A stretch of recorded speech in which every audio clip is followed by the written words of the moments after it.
बिस्मिल्लाहिर्रहमानिर्रहीम। अस्सलाम वालेकुम दोस्तों, आई होप कि आप सब खैरियत से होंगे।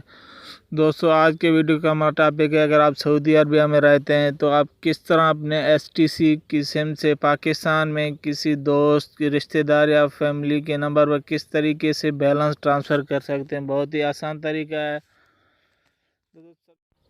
जी दोस्तों, तरीकाकार ये है कि हम सिंपल कोड डायल करके हम बैलेंस ट्रांसफ़र कर सकते हैं। तो इसमें 3 ऑप्शन आएंगे। जब आप बैलेंस ट्रांसफ़र करने लगेंगे तो इसमें तरीक़ेकार एक ही है। तो इसमें 3 सिंपल कोड हैं, वो आप डायल करके बैलेंस ट्रांसफ़र कर सकते हैं।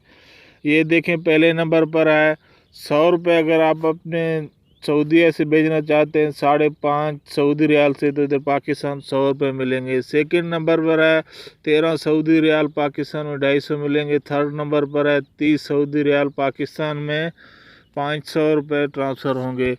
तो चलते हैं किस तरीके से हम ट्रांसफ़र कर सकते हैं। सबसे पहले हम अपने राइट मैसेज में आएंगे। सबसे पहले रिसीवर नंबर जो हमारा है वो मैंने पहले से दिया हुआ है 801500।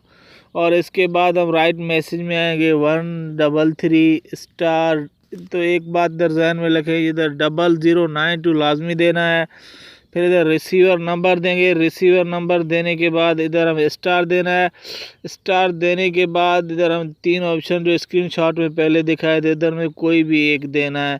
अगर आप इधर 1 देंगे तो पाकिस्तानी तकरीबन 100 ट्रांसफ़र होंगे और 5.5 सऊदी रियाल। इधर अगर हम 2 देंगे तो मेरे ख्याल में 13 सऊदी रियाल आपके नंबर से कट जाएंगे और पाकिस्तान में तकरीबन 250 रुपये होंगे। अगर इधर 3 देंगे तो 30 मेरे ख्याल में सऊदी रियाल आपके नंबर से कट जाएंगे और 500 रुपये पाकिस्तान ट्रांसफ़र होंगे। जो नंबर जितना आप भेजना चाहें इधर वो हमें कोड देंगे और सिंपल इधर हमें सेंड कर देना है। सेंड करने के बाद आपके पास एक मैसेज आएगा कंफर्मेशन के लिए, तो उधर वाई से रिप्लाई कर दें तो आपका बैलेंस ट्रांसफ़र हो जाएगा। तो जी हाँ दोस्तों, ये था मेरा छोटा सा वीडियो। उम्मीद है आपको पसंद आई। तो मेरे चैनल को सब्सक्राइब कर दें, वीडियो को लाइक कर दें। इस तरह की बहुत सी वीडियो मैं लाने वाला हूँ। Thanks for watching. अल्लाह हाफ़िज़।